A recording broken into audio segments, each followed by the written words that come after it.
समुद्र किनारा आणि मुलांनी वाळूत खेळण्याचा आनंद घेतला नाही तर आश्चर्यच. खूप छान खेळत होती वाळूत ती.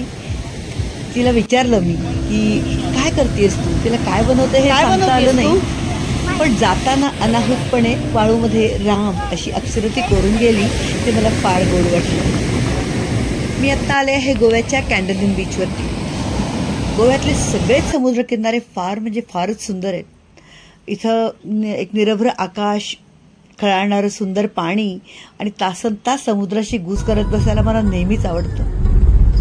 पणजीपासून निघाल्यावरती साधारण 8 ते 10 किलोमीटर अंतरावरती कॅन्डोलिन बीच येतो. सी लिंकवरून जाण्याचा आनंद काही औरच असतो. मी आजही तो मनापासून उपभोगलाय. आणि तुम्हाला स्वतःचं वाहन असेल गोव्यामध्ये तर फिरणं खूप सोपं जातं आणि आनंददायी जातं. कष्ट फार पडत नाही. गोव्यामध्ये जरी तुम्ही स्वतःची गाडी घेऊन आला नसाल तरी इथे अनेक पर्याय उपलब्ध आहेत. तो बाईक किंवा कार असे रेंटवरती अनेक पर्याय उपलब्ध आहेत. पब्लिक ट्रान्सपोर्टबद्दल मला जास्त काही माहिती नाही, त्याचे रूट्स आणि त्यामुळे मी काही जास्त सांगू शकत नाही. पण गोव्यामध्ये फिरायला तुम्हाला स्वतःचं वाहन असणं फार गरजेचं वाटतं.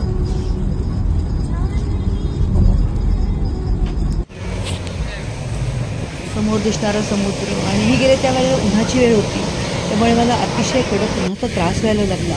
त्यामुळे मी सनबेडवर बसणं जास्त पसंत केलं. समुद्राची काद ऐकत छान शांतपणे तिथं बसणं खूप आल्हाददायक वाटत होतं. अखंड खळाळत येणाऱ्या भरतीच्या लाटा फार सुंदर दिसत होत्या. दूरवर नजर टाकल्यावरती जो निळाशार समुद्र दिसतोय तो फार म्हणजे फारच सुंदर दिसत होता. इथे अनेक ॲडव्हेंचरस स्पोर्ट्सही होते, काही ॲक्टिव्हिटीज होत्या. मला स्वतःला समुद्रात जाण्याची फार भीती वाटते, पाण्याच्या आतमध्ये जाण्याची भीती वाटते. त्यामुळे मला नेहमी समुद्र किनाऱ्यावर बसून आनंद घेण्यात जास्त मजा येते किंवा मी नेहमी तसाच आनंद उपभोगते.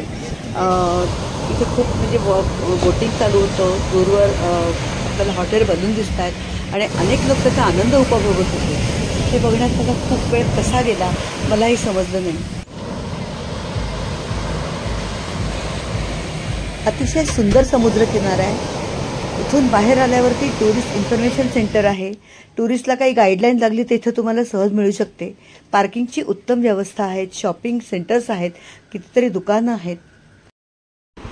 गोव्यात येणं आणि फिश न खाणं समीकरणच जुळत नाही. इथं कोकम करी नावाचं अतिशय सुंदर रेस्टॉरंट आहे. तुम्हाला अतिशय सुरेख गोव्यान डिशेस इथं मिळतात. मी फिश फ्राय, सुरमई थाळी याचा आस्वाद घेतला. कोळंबीची गोव्यान करी खाल्ली. ती अतिशय सुरेख गोव्यान रेसिपीमधली कोकोनट ग्रेव्हीमधली करी होती. खूप छान होती. यानंतर सोलकढी तर झालीच पाहिजे. सोलकढी म्हणजे अमृत आहे. शरीराला थंडावा देणारं हे पेय आहे. कोकमाच्या रसामध्ये, कोकमाच्या एक्स्ट्रॅक्टमध्ये नारळाचा रस घालून केलेली ही कोकम करी, सोलकढी अतिशय सुरेख असते आणि याचा आस्वाद तर जरूर घ्या. यानंतर जी गोव्यान स्वीट आम्ही ट्राय केलं त्याला सिरवई असं म्हणतात. हे गोव्यान स्पेशल स्वीट डिश आहे. ही तांदळाच्या उकडीच्या शेवया बनवून त्याच्यामध्ये गूळ घालून नारळाच्या रसाबरोबर ते सर्व करतात. रसामध्येही थोडासा गूळ घालून थोडंसं गोडसर असतं. हे कॉम्बिनेशन अतिशय सुरेख असतं. एक चेंज म्हणून आणि वेगळी डिश म्हणून याचा आस्वाद अवश्य घ्या. रेस्टॉरंट अतिशय सुंदर होतं. इथला स्टाफ खूप छान सर्व्हिस देत होता आम्हाला. ॲम्बियन्स खूप सुंदर होता. क्लिननेस, हायजीन या सगळ्याचाच आम्हाला एक सुरेख अनुभव आला. म्हणजे गोव्यात पुन्हा जेव्हा येईन तेव्हा कोकम करीला अवश्य भेट देईल. तुम्ही जरूर इथे या सुंदर अप्रतिम गाणी गायलेली आहेत. त्याच्यासाठी त्याला कॉम्प्लिमेंट देण्याचं मात्र माझ्याकडनं राहून गेलं. छान अनुभव होता या समुद्र किनाऱ्यावरचा. गोव्यात जेव्हा याल तेव्हा कॅन्डोलिन बीचवरती अवश्य या. निसर्गाचा आनंद घ्या. कोकम करीमध्ये जेवण घ्या आणि व्हिडिओ बघत राहा. व्हिडिओला लाईक, शेअर, सबस्क्राईब करा. धन्यवाद.